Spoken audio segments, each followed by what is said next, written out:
بسم الله الرحمن الرحيم. الحمد لله رب العالمين، والصلاة والسلام على رسوله الأمين، أما بعد. أعوذ بالله من الشيطان الرجيم. بسم الله الرحمن الرحيم. يا أيها الذين آمنوا اتقوا الله حق تقاته ولا تموتن إلا وأنتم مسلمون. يا أيها الناس اتقوا ربكم الذي خلقكم من نفس واحدة وخلق منها زوجها وبث منهما رجالا كثيرا ونساء واتقوا الله الذي تساءلون به والأرحام إن الله كان عليكم رقيبا.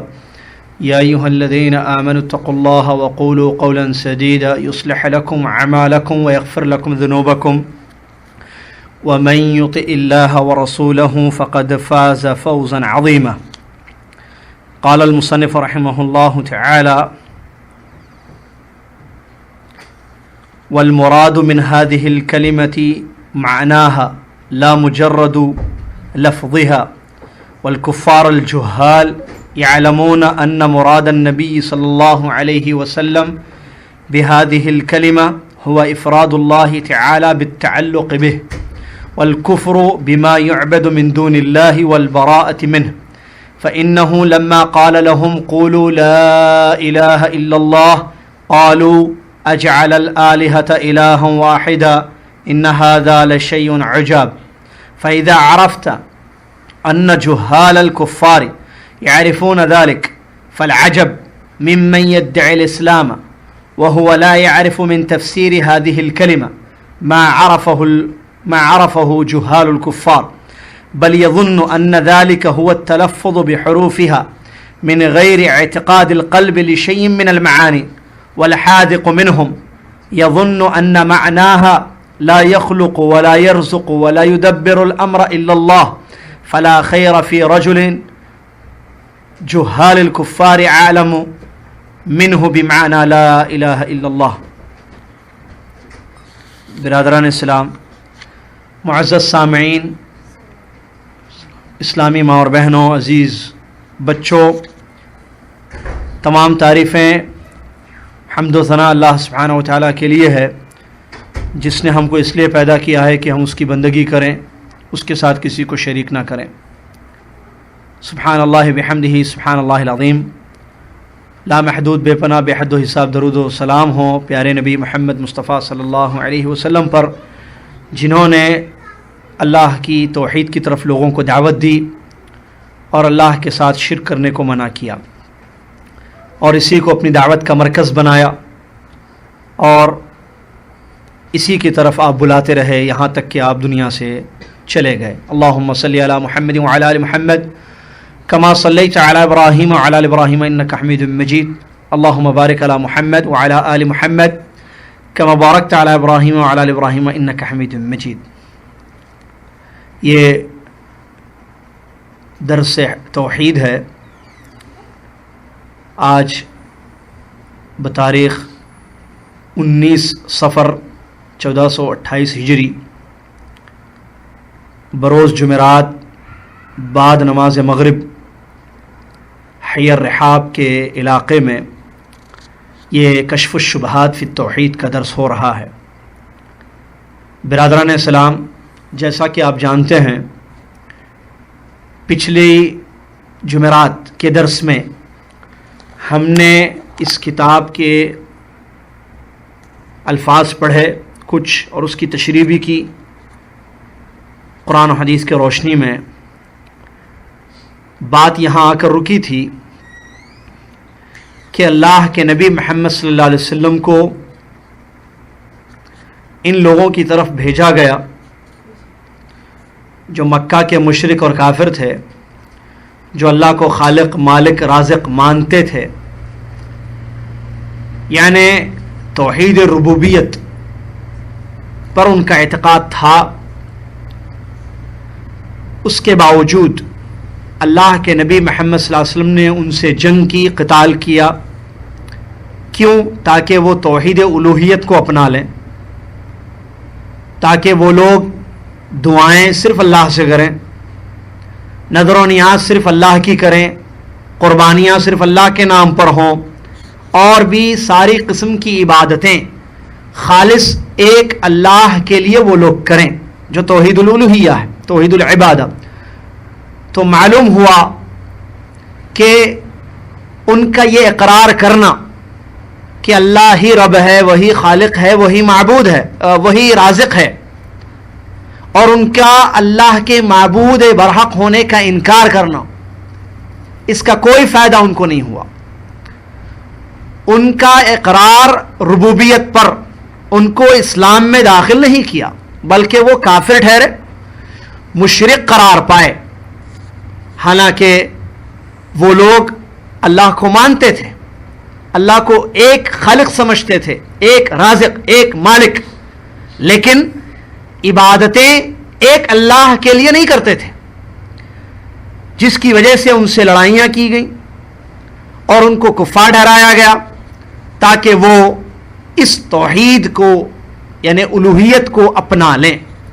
تو یہ پچھلے درس میں بات ہوئی تھی، اور یہی قسم کی توحید یعنی ساری عبادتوں کو ایک اللہ کے لیے کرنا، یہی معنی ہے آپ کے اس کہنے کا لا الہ الا اللہ۔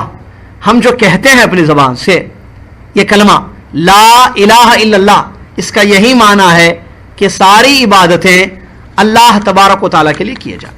اور یہ معنی ان کو معلوم تھا، کن کو؟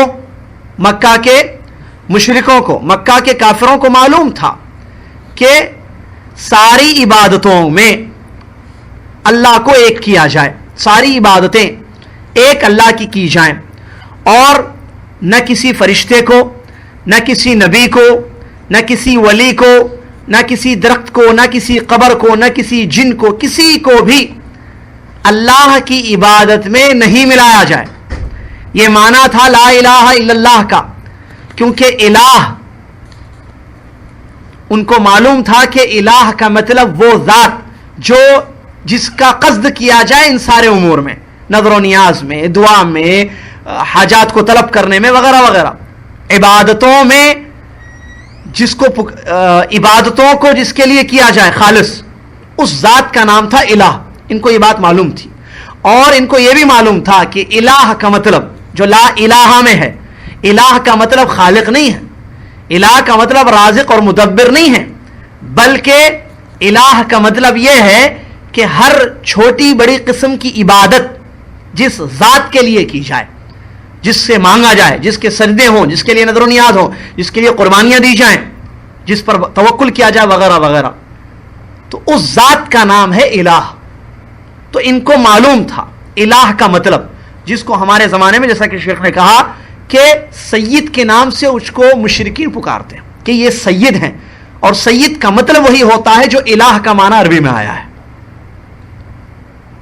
آج جو یہ سید ہیں، یہ سید ہیں، تو اس کے پیچھے جو معنی لیا جاتا ہے وہ وہی کہ یہ انسان کی مشکلیں دور کرتے ہیں، یہ انسان کی پریشانی، خاص طور سے بزرگوں کے لیے جو کہا جاتا ہے، جن کو اللہ کے ساتھ ملایا جاتا ہے، ان کی میں بات کر رہا ہوں، ان کو سید کہا جاتا ہے، اور اس کے پیچھے یہی معنی لیا جاتا ہے کہ یہ ہماری مشکلیں دور کریں گے، یہ ہماری عبادتوں کو اللہ تک پہنچائیں گے، اور یہ نظر و نیاز ان کے نام پر کی جا سکتی ہے، قربانیاں ان کے لیے کی جا سکتی ہے، وغیرہ وغیرہ۔ تو اللہ کے نبی علیہ الصلوۃ والسلام نے مشرکین کو دعوت دی لا الہ الا اللہ کی طرف، اور ان کو اس کا معنی معلوم تھا، الہ کس کو کہتے ہیں، اور لا الہ کا انکار اور الا اللہ سے اقرار ان کو معلوم تھا، ان لوگوں نے انکار کیا، اور ان کو معلوم یہ بھی تھا کہ یہ لا الہ الا اللہ صرف زبان سے پڑھنا نہیں ہے، بلکہ اس کے معنی پر عمل کرنا ہے۔ اس سے جو مراد ہے کہ آپ عبادت ایک اللہ کی کریں، اور اللہ کے ساتھ کسی بھی قسم کی عبادت میں کسی ذات کو شریک نہ کریں، یہ اس کا مطلب ہے، ان کو معلوم تھا۔ کس کو؟ مشرکین مکہ کو۔ لکھتے ہیں، بتاتے ہیں آگے، والمراد من هذه الكلمہ معناها لا مجرد لفظها، یہ جو کلمہ ہے لا الہ الا اللہ، اس سے مراد کیا ہے؟ یہ کیوں کہنے کے لیے کہا گیا کہ صرف زبان سے ہم الفاظ ادا کریں بغیر معنی مطلب کے سمجھ کر؟ نہیں، بلکہ اس سے مراد ہے اس کا معنی، نہ کہ مجرد لفظ۔ صرف لفظ کا پڑھنا نہیں ہے مطلب مراد، کہ نبی علیہ السلام نے جو کہا کہ قولوا لا الہ الا اللہ، اے مشرکو لا الہ الا اللہ کا اقرار کر لو، یا ہم آج کسی کو دعوت دیں کسی مشرک یا ہندو کو کافر کو تو اس کا مطلب یہ نہیں ہے کہ وہ صرف زبان سے پڑھ لے اس کو، نہیں، بلکہ اس کے معنی کو سمجھے. اصل تو یہی ہے نا، اصل اس کا معنی سمجھنا ہے، اور یہی مقصود ہے، یہی مطلوب ہے شریعت میں کہ انسان کلمے کے معنی کو سمجھے. اور زمانے جاہلیت کے کفار مشرکین مکہ کو معلوم تھا نبی صلی اللہ علیہ وسلم کی مراد کیا ہے اس کلمے کے پیچھے، کیونکہ نبی علیہ الصلوۃ والسلام نے ان کے سامنے اس کلمے کی دعوت پیش کی اور ان سے کہا کہ یہ پڑھو، تو وہ سمجھ گئے کہ یہ کیوں ہم سے پڑھوا رہے ہیں. اس پوائنٹ کو ذرا غور کریں.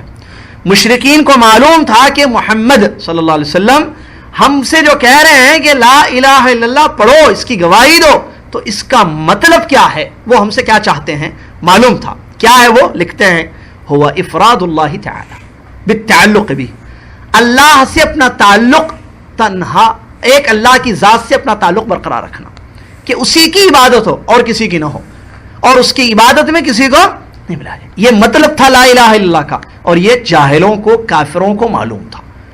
زمانے جاہلیت کے کفار کو، مشرکین مکہ کو یہ معنی معلوم تھا کہ لا الہ الا اللہ کا مطلب یہ ہے کہ ہم اپنا تعلق صرف اللہ سے جوڑیں اور اللہ کے علاوہ سارے لوگوں کا انکار کریں اور برات کا اعلان کریں.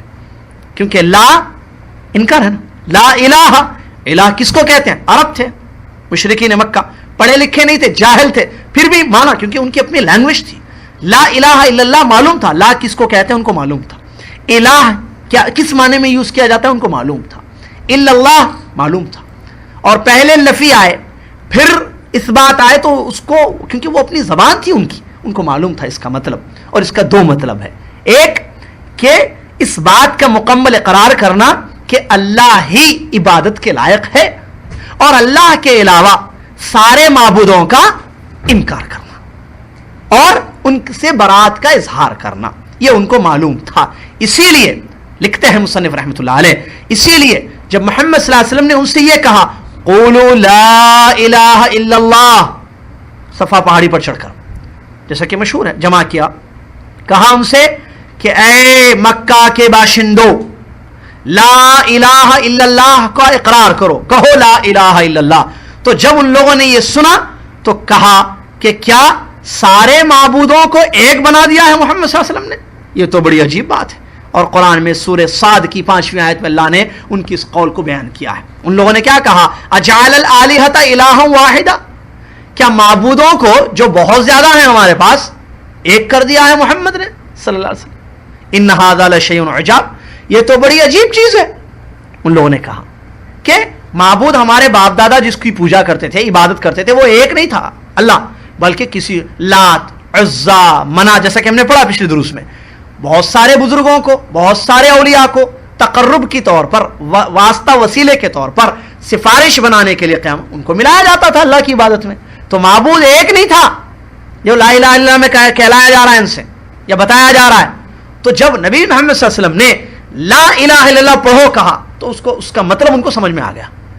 اگر لا الہ الا اللہ پڑھیں گے ہم تو اس کا مطلب یہ ہے کہ معبود ایک ہوگا بس، کیونکہ معبود ایک ہے، اب عبادت اسی کی کرنا ہے، کسی اور کی نہیں کر سکتے. اب وہ واسطے، وہ وسیلے، وہ سفارش کی غرض سے، تقرب کی غرض سے جو ملایا جاتا تھا، سب کو چھوڑنا ہوگا. لات کو چھوڑنا ہوگا، عزا کو چھوڑنا ہوگا، منات کو چھوڑنا ہوگا، عیسیٰ علیہ الصلوۃ والسلام کو چھوڑنا ہوگا، فرشتوں کو بھی چھوڑنا ہوگا. کسی ذات کو اب ملا نہیں سکتے، کیونکہ لا الہ الا اللہ، یہ مطلب، یہ میننگ، یہ ایکسپلینیشن ان کو معلوم تھی یہ چیز. تو ان لوگوں نے اسی لیے انکار کیا اور کہا کہ نہیں، کیا محمد نے صلی اللہ علیہ وسلم معبود جو بہت زیادہ ہیں ہمارے پاس یا ہمارے باپ دادا کی زندگی میں تھے ایک کر دیا؟ ان ھذا لشیء عجاب، یہ بڑی عجیب بات ہے. بتاتے ہیں آگے، فَإِذَا عَرَفْتَ أَنَّ جُهَّالَ الْكُفَّارِ يَعْرِفُونَ ذَلِكَ، اب آپ کو جب معلوم ہو گیا کہ مکہ کے جاہل کافر، مکہ کے وہ کافر جو جاہل تھے لیکن ان کو معلوم تھا لا الہ الا اللہ کا کیا مطلب ہے. مطلب کیا؟ کہ حقیقت میں اللہ ہی عبادت کے لائق ہے، یہ ان کو معلوم تھا. تو یہ چیز ہم کو معلوم ہوئی ابھی اس پڑھنے سے. تو آپ کو تعجب ہوگا ان لوگوں سے جو لوگ اسلام کا دعویٰ کرتے ہیں لیکن اس کلمے کا معنی مطلب نہیں جانتے ہیں جس کلمے کا معنی مطلب زمانے جاہلیت کے کافر جانتے تھے. جاہل کفار جانتے تھے جو معنی مطلب، لیکن انکار کیا، پڑھا نہیں. معنی معلوم تھا ان کو لا الہ الا اللہ کا، اسی لیے جب بتانے کے لیے، پڑھنے کے لیے کہا گیا، گواہی دینے کے لیے کہا گیا تو انکار کر دیا ان لوگوں نے، کیونکہ معلوم تھا یہ پڑھنے سے کیا کیا کرنا ہے. پھر یہ پڑھتے ہی کیا کیا چیزیں لازم آتی ہے دینو، ان کو معلوم تھا، انکار کیا. تو تعجب لکھتے ہیں مصنف کہ تعجب ہوتا ہے ایسے آدمی سے جو اسلام کی بات کرتا ہے، مسلمان ہے، لیکن کلمے کا معنی اس کو نہیں معلوم ہے جس کلمے کا معنی مشرک کو معلوم تھا. مشرک نے نہیں پڑھا، یہ پڑھا ہے لیکن معنی نہیں معلوم. صحیح ہے یہ بات ان کی؟ جی ہاں.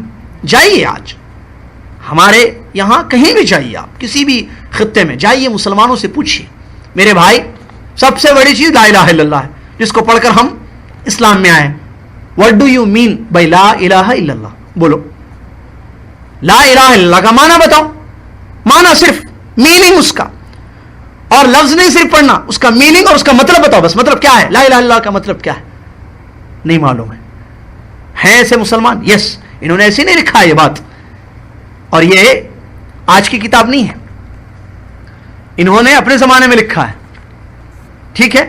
آج ابھی اتنی ترقی کے باوجود بھی مسلمان، آپ کو اس جدہ میں بتا سکتا ہوں، جدہ شہر میں، بامبے میں، کراچی میں، دلی میں، اسلام آباد میں، ایسے مسلمان میں آپ کو بتا سکتا ہوں. آپ جانتے ہیں مجھ سے زیادہ کہ جو کلمہ پڑھتے ہیں صبح شام، لیکن کلمے کا میننگ ان کو نہیں معلوم، مطلب ان کو نہیں معلوم، مطلب کہ لا الہ الا اللہ کا صحیح معنی اور مطلب کیا ہے، اور اس کو پڑھنے کا مطلب کیا ہوگا، کہ کیا کرنا ہوگا یہ پڑھ کر، یہ ان کو نہیں معلوم ہے.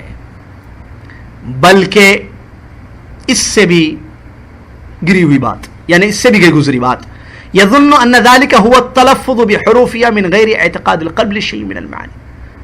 بلکہ آج کا مسلمان جو دعویٰ کرتا ہے اسلام کا، وہ یہ سمجھتا ہے کہ اس کلمے کو زبان سے پڑھنا ہی کافی، بس مسلمان پکے، اگرچہ دل سے اس کا اعتقاد بھی کیوں نہ ہو. دل سے اعتقاد اس کلمے پر کامل یقین دل سے اگرچہ نہ ہو، صرف زبان سے پڑھ دیا لا الہ الا اللہ تو کافی ہے. ایسا بھی مسلمان سمجھتا ہے آج کل.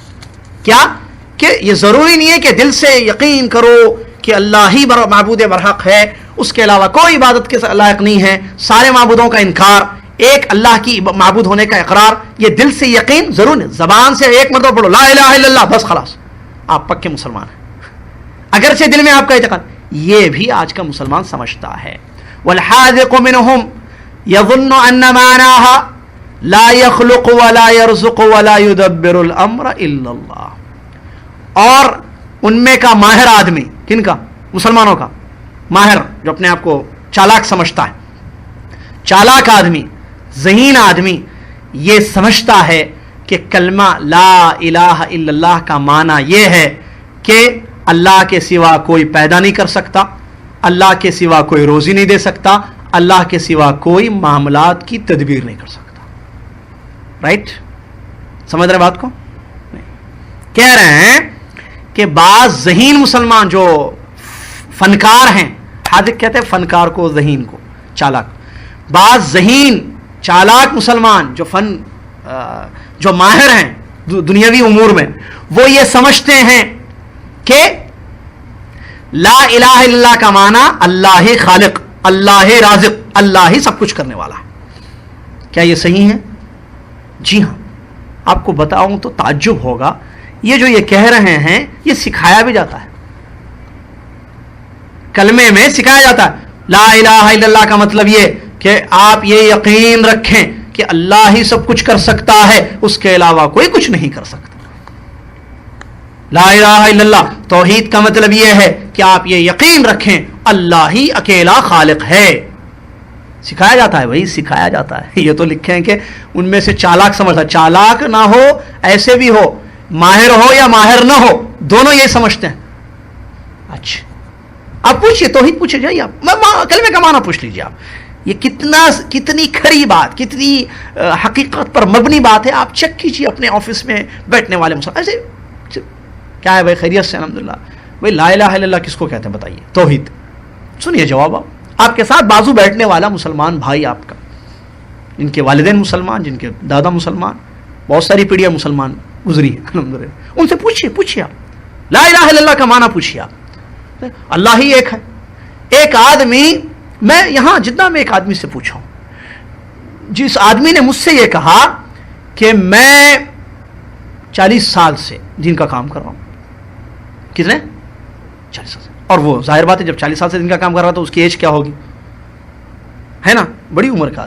تو میں صرف یہ پوچھا ہوں، ٹھیک ہے چچا یہ بتائیے کہ توحید کس کو کہتے ہیں، یا لا الہ الا اللہ کا مطلب. یہ جواب جو ہے لکھ، توحید کا مطلب یہی ہے کہ اللہ ایک خالق ہے، اللہ اکیلا ہے، وہی اسی نے ساری دنیا پیدا کی ہے، وہی سب کچھ کرتا ہے. اور یہ تو مکہ کے کافر کہتے تھے. یہ میننگ نہیں ہے لا الہ الا اللہ کا، یہ مجھے بتانا ہے.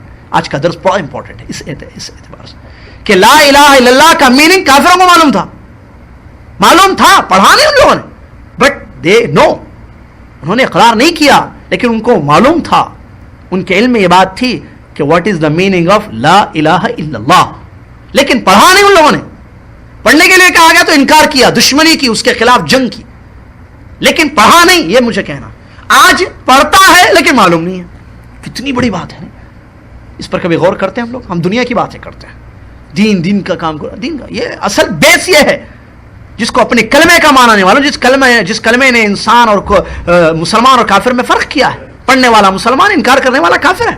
اقرار کرنے والا ایمان والا ہمارا بھائی بن جائے گا. وہ اقرار کرتے ہی اس کا خون حرام، اس کی عزت حرام ہے نا.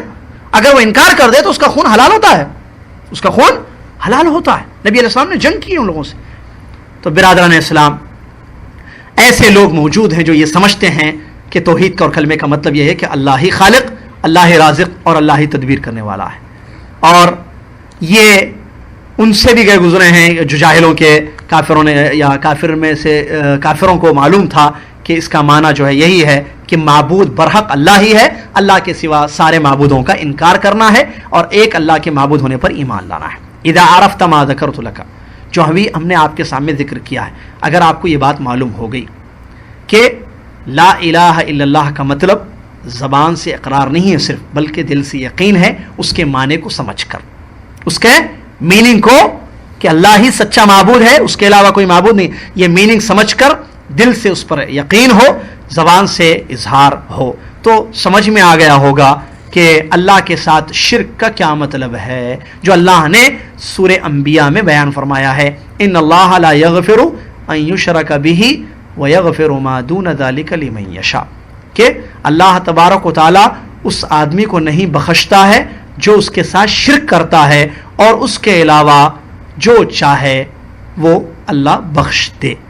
تو یہاں جو شرک کا لفظ اللہ نے استعمال کیا ہے، تو اب پچھلے جو درس میں باتیں بتائی گئی ہیں، پچھلی گفتگو جو ہوئی ہے ہماری توحید کے معنی سے لا الہ، تو اس سے سمجھ میں آ گیا ہوگا کہ قرآن میں جو شرک بتایا گیا ہے تو وہ شرک کون سا ہے، کہ اللہ جس کے بارے میں کہہ رہا ہے کہ میں شرک کو معاف نہیں کروں گا، تو اس شرک کا کیا مطلب ہے یہ آپ کو سمجھ میں آ گیا ہوگا.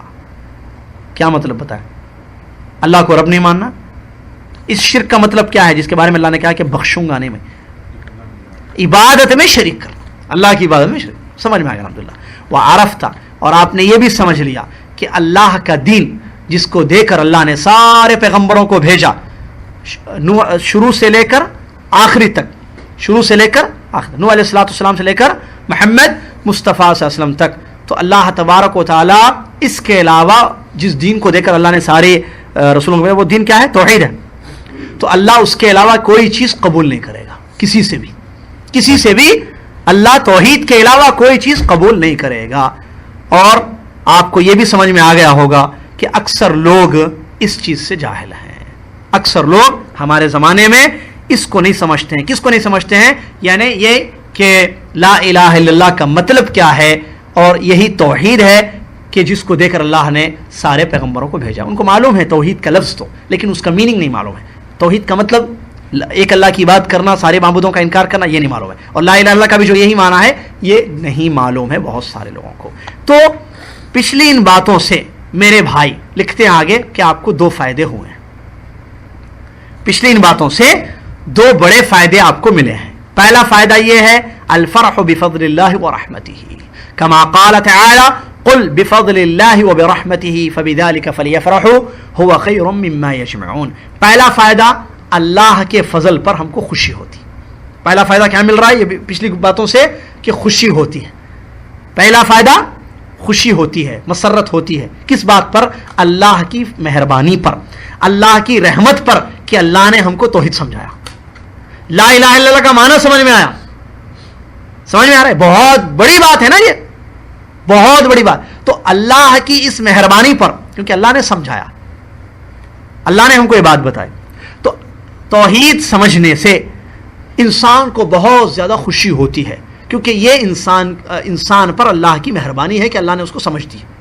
لا الہ الا اللہ کا میننگ سمجھ میں آیا، توحید کا مطلب سمجھ میں آ گیا. اور کیوں نہ ہو، اللہ نے جیسے قرآن میں کہا قل بفضل اللہ وبرحمتہ فبذلک فلیفرحوا هو خیر مما یجمعون، کہہ دیجئے نبی محمد صلی اللہ علیہ وسلم کہ اللہ کے فضل اور اس کی رحمت پر خوش ہونے کے لیے کہیے مسلمانوں کو، توحید پر چلنے والوں، ایمان والوں کو کہیے کہ وہ اللہ کے فضل پر، اللہ کی رحمت پر خوش ہوں. اور یہ چیز، وہ جو مال یا دنیا کی چیزیں جمع کرتے، اس سے زیادہ اچھا ہے کہ وہ اللہ کے فضل پر خوش ہوں کہ اللہ نے توحید جیسی نعمت سے ان کو مالا مال کیا ہے.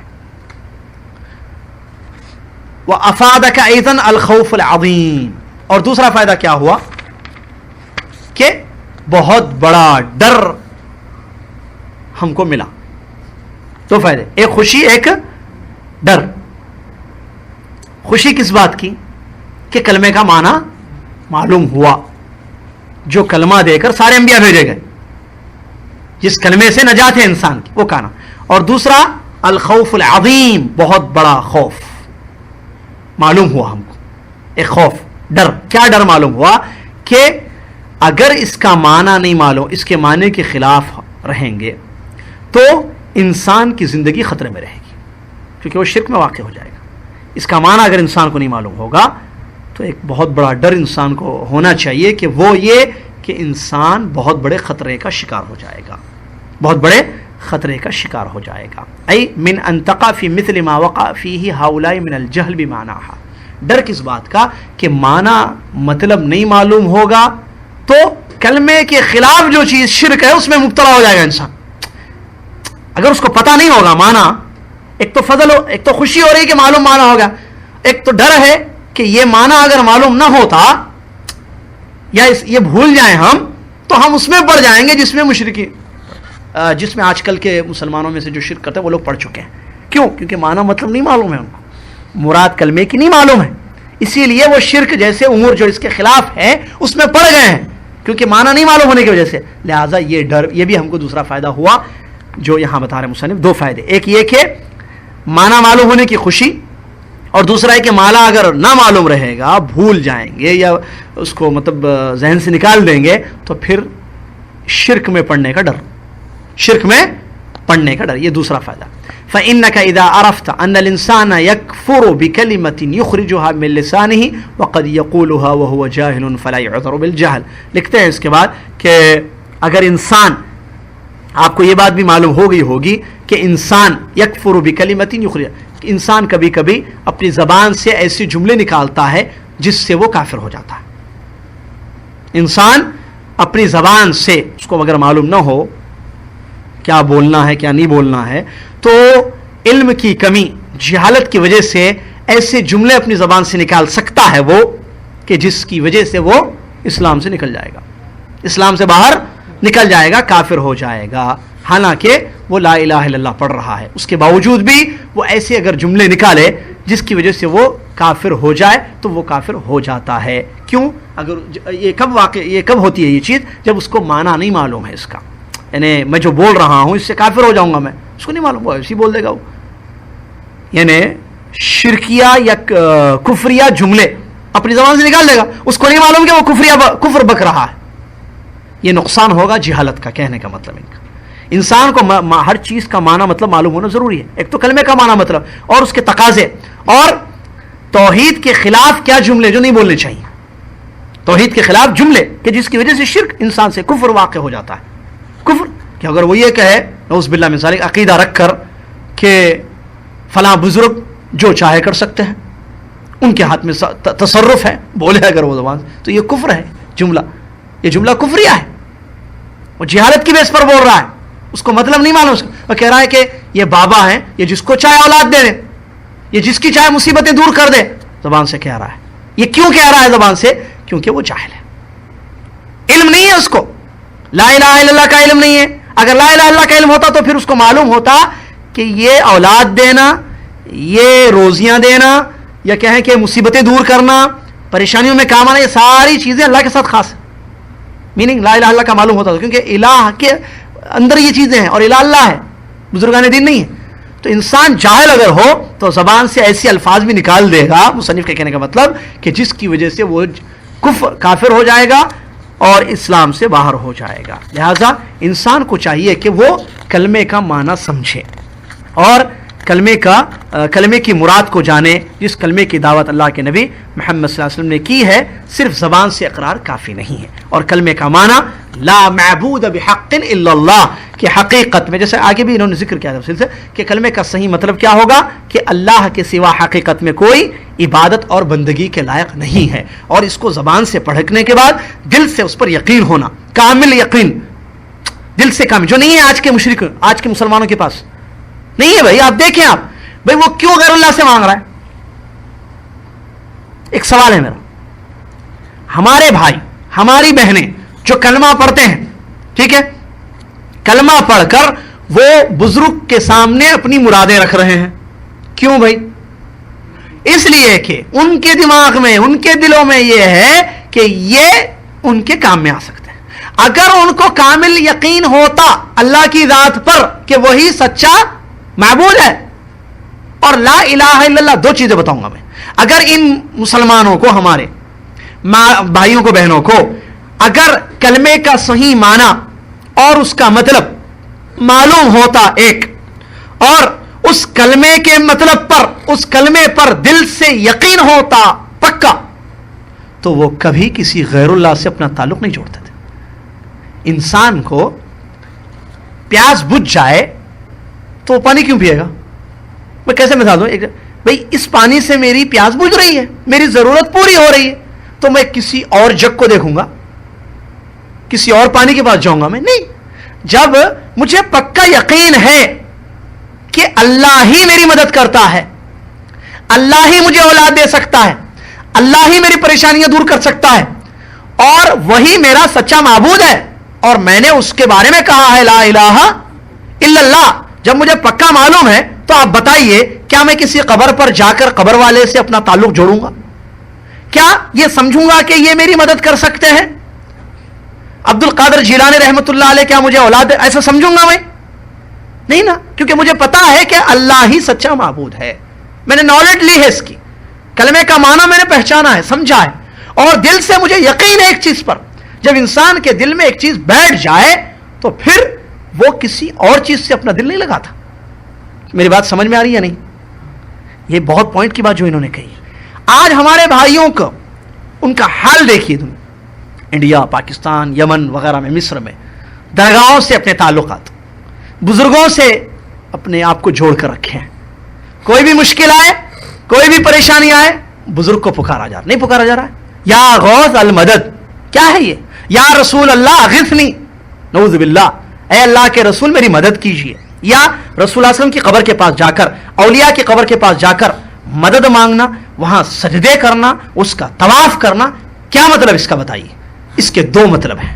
ایک, ان کو نہیں معلوم ہے لا الہ الا اللہ کا کیا مطلب ہے, جو زمانے جاہلیت کے کافروں کو معلوم تھا, مشرکین مکہ کو معلوم تھا کہ لا الہ الا اللہ کا میننگ کیا ہے اور اس کا مطلب کیا ہے.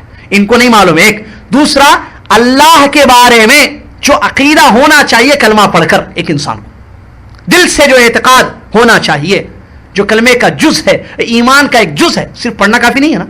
ایک آدمی پڑھتا ہے, دل سے یقین نہ ہو تو کہا مسلمان ہے وہ. اس کی مثال منافقین کے لے لیں آپ. کیا منافقین نے اپنی زبانوں سے کلمے کا اقرار نہیں کیا؟ رسول کی رسالت پر ایمان نہیں لائے؟ کیا ان لوگوں نے قسم کھا کھا کر نہیں کہا تھا کہ محمد ہم آپ کو اللہ کے رسول مانتے ہیں؟ اور لا الہ الا اللہ نہیں پڑھتے تھے؟ وہ پڑھتے تھے, لیکن کیا دلوں میں یقین تھا؟ دلوں میں عقیدہ تھا ان کا؟ ان کا عقیدہ پختہ تھا, اعتقاد تھا, نہیں تھا. قرآن نے کہا وَإِذَا لَقُوا الَّذِينَ آمَنُوا قَالُوا آمَنَّا وَإِذَا خَلَوْا إِلَىٰ شَيَاطِينِهِمْ قَالُوا إِنَّا مَعَكُمْ إِنَّمَا نَحْنُ مُسْتَهْزِئُونَ. سورہ بقرہ کی آیت ہے. اللہ نے فرمایا یہ لوگ جب ایمان والوں کے ساتھ ملتے تو کہتے کہ ہم مومن ہیں, ہم ایمان والے ہیں تمہارے جیسے. جب اپنی گروپ پر اپنے شیطانوں کے پاس جاتے, قرآن کے الفاظ جو ہیں بالکل اچھے الفاظ, صحیح کہا اللہ نے کہ یہ جو شیطانوں کے پاس اپنے جاتے تو کہتے ہم تمہارے ساتھ ہیں, ہم تو ان کا مذاق اڑا رہے ہیں. تو یہ کیا تھا ان کا, یہاں نہیں تھا ان کے پاس, یقین نہیں تھا. آج میرا بھائی مسلمان اور میری بہن مسلمان مزاروں پر جا کر جو شرکیہ امور کرتے ہیں تو ظاہر بات ہے ان کا یہ کام کرنا, ان کے یہ افعال پریکٹیکلی ان کی یہ چیزیں بتا رہی ہیں کہ ان کے دل میں کتنا ان کا عقیدہ کتنا اچھا ہے. اور یہ پکی دو چیزیں اس سے صاف پتہ چلتی, ایک تو میننگ نہیں معلوم ہے ان کو لا الہ الا اللہ کا, مطلب نہیں معلوم ہے. دوسرا یہ کہ اللہ کی ذات پر جو عقیدہ ہونا چاہیے, جو یقین کامل ہونا چاہیے کہ وہی سچا معبود ہے, یہ نہیں ہے ان کے پاس, یہ ان کے پاس نہیں ہے. ہو تو آپ دیکھیے اس آدمی کو, الحمدللہ انشاءاللہ ہم سب ان لوگوں میں سے ہیں کہ اس آدمی کو دیکھیے جس نے اس کا میننگ سمجھا, اس کا مطلب معلوم ہے لا الہ الا اللہ کا, اور الحمدللہ اس کے دل میں یقین کامل ہے. اس سے بولیے کہ جاؤ بھائی جا کر مزار پر مانگو, مانگے گا وہ؟ آپ کتنی بھی اس کو بڑی سے بڑی اس کی زندگی میں پریشانی کیوں نہ دیکھیں, وہ کبھی غیر اللہ سے اپنا تعلق نہیں چھوڑے گا. کتنی ہماری بہنیں انڈیا میں آج ہیں ایسی جو ایسے شوہروں کے ساتھ زندگی گزار رہی ہیں, جو شوہر لا الہ الا اللہ کا معنی نہیں جانتے ہیں, لا الہ الا اللہ کا صحیح مطلب نہیں جانتے ہیں, اور ان کے عقیدے خراب ہیں, لیکن ان کے گھر میں رہنے والی وہ بیویاں ان کے عقیدے اچھے ہیں, صحیح ہیں, ان کو علم ہے لا الہ الا اللہ کا. شوہر کی زبردستی بھی ہے, ظلم بھی ہے, مارا بھی جاتا ہے, سسرال سے زبردستی بھی کی جاتی ہے, اس کے باوجود وہ ہماری بہن شرک نہیں کرتی ہے, وہ کلمے کے خلاف نہیں جاتی ہے, اپنا تعلق غیر اللہ سے نہیں چھوڑتی ہے. بھائی وجہ کیا ہے؟ اس لیے کہ بیٹھ گئی ہے ایک چیز دل میں. کیسے نکلے گی وہ چیز؟ جہاں دل میں توحید بیٹھ جائے, اللہ سے محبت اور اس سے اپنا تعلق جب گہرا ہو جائے, پھر اس محبت پر لاکھ اس محبت سے دور کرنے کی کوشش کی جائے, دور ہونے والی چیز نہیں ہے. اس کی مثال کیا ہماری آج کے زمانے سے لے, آپ صحابہ کی زندگی کو چیک کر کے دیکھیں. بلال حبشی رضی اللہ عنہ اور ان کے علاوہ جو دیگر صحابہ جن کو توحید سے ہٹانے کے لیے, لا الہ الا اللہ سے دور کرنے کے لیے تکلیفیں دی گئی, مصیبت میں ڈالا گیا, گرم گرم ریت پر لٹا کر ننگی بدن ننگی پیٹ ان پر پتھر رکھے گئے گرم, اور ان کو تکلیفیں دی گئی, اور ان سے کہا گیا کہ یہ چھوڑو. تو انہوں نے یہی کہا احد احد نہیں, اللہ ہی سچا معبود ہے, ایک ہی ہے وہ معبود. یعنی توحید جب بیٹھ گئی دل میں تو بڑی بڑی مصیبتیں, بڑی بڑی تکلیفیں معمولی ہو گئیں. کیوں؟ ان کا عقیدہ پختہ تھا, جس کی ضرورت ہے آج کے مسلمانوں کی. تو یہ بہت بڑا مسئلہ ہے کہ کلمے کا معنی سمجھنا, الہ کا مطلب سمجھنا, کہ عبادت کی جتنی قسمیں ہیں وہ ساری ایک جس ذات کے لیے کی جائے. مشکل میں, مصیبتوں میں جس کی طرف انسان لپکے, متوجہ ہو, جس کی طرف توجہ کرے, وہ ہے الہ. جس کی عبادت کی جائے, جو عبادتوں کے لائق ہے, وہ ہے الہ. اور لا الہ الا اللہ کا یہ مطلب کہ سچا معبود صرف اللہ ہے, اس کے علاوہ سارے معبود باطل ہیں. انکار اور اقرار, یہ معنی مطلب ہے, اور اس پر کامل بھروسہ اور کامل یقین انسان کو ہونا چاہیے, اور اپنی پوری زندگی وہ اللہ کے لیے صرف کر دے, کہ مانگے صرف اللہ سے, سجدہ صرف اللہ کا کرے, نظر و نیاز صرف اللہ کے لیے کرے, ہر قسم کی عبادت اللہ کے لیے خاص کرے. یہی وہ توحید ہے جس کو لے کر انبیاء آئے, اور یہی مطلب ہے لا الہ الا اللہ کا. اللہ سے دعا ہے اللہ تبارک و تعالی ہم کو یہ سمجھ عطا فرما دے, اور لا الہ الا اللہ کا یہ معنی اور مطلب جو ہم نے سمجھا ہے اس کو ہمارے دل و دماغ پر بٹھا دے, اور اس کے مطابق ہم کو زندگی گزارنے کی توفیق عطا فرما. اور اللہ جیسا کہ تو نے خوش ہونے کے لیے کہا ہے, اے اللہ ہم کو خوشی ہوتی ہے جب ہم کو یہ معلوم ہوتا ہے کہ الحمدللہ تو نے جس کلمے کے لیے ہم کو پیدا کیا لا الہ الا اللہ, اس کلمے کا معنی ہم سمجھتے ہیں, الحمدللہ اس کا مطلب جانتے ہیں, اور اس کی مراد اس سے کیا چیزیں لازم آتی ہیں یہ بھی ہم سمجھتے ہیں الحمدللہ. اور نفی اور اثبات, انکار اور اقرار جو چیزیں بتائی گئی ہیں, جو ارکان ہیں کلمے کے, یہ بھی الحمدللہ ہم سمجھتے ہیں. اللہ تیرا بڑا فضل ہے, تیری بڑی مہربانی ہے کہ تو نے اس چیز کی ہم کو توفیق دی, یہ چیز تو نے ہم کو سکھائی. اگر تیری توفیق نہ ہوتی تو یہ چیز ہمارے پاس نہیں ہوتی. اللہ تجھ سے دعا ہے کہ تو جب تک ہمارے جب تک ہم کو دنیا میں باقی رکھ, اسی کلمے کے مطابق زندگی گزارنے کی توفیق عطا فرما, اور ہمارا خاتمہ بھی اسی کلمے پر ہو, آمین. اور اللہ اس کے خلاف شرکیہ امور سے اپنی زندگی کو محفوظ رکھیں, اور ہمارے مسلمان بھائی اور بہنیں جو بھٹکے ہوئے ہیں، جو کلمے کا معنی نہیں جانتے، مطلب نہیں جانتے، اللہ ان کو توفیق دے کہ وہ پڑھیں، وہ سیکھیں، وہ جانیں کہ لا الہ الا اللہ کیا ہے، اور اس کے مطابق وہ زندگی گزاریں، اس کے خلاف کام کرنے سے اپنے آپ کو بچائیں. آمین. وآخر دعوانا الحمدللہ رب العالمین. والسلام علیکم ورحمۃ اللہ وبرکاتہ.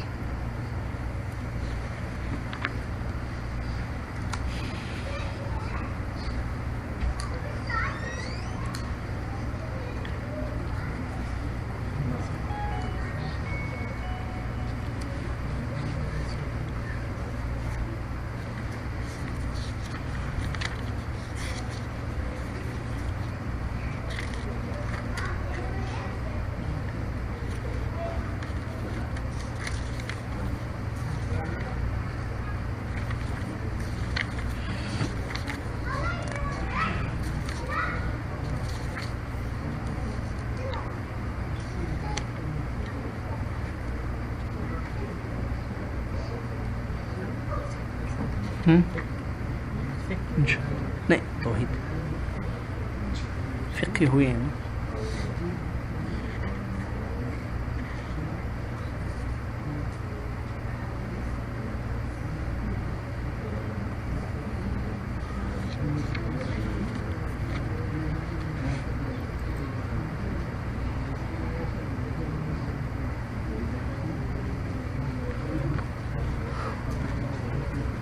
السلام خیریت. گاڑی میں جو انٹرسٹڈ تھی جی لے لیا اسی پر لکھا. اچھا انڈین گاڑی لیا اور اللہ کون سی ہے؟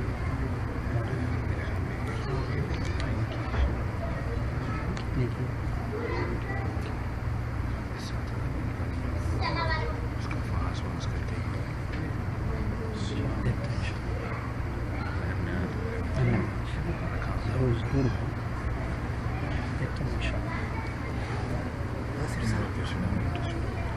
ہاں وہ نہ ہو تو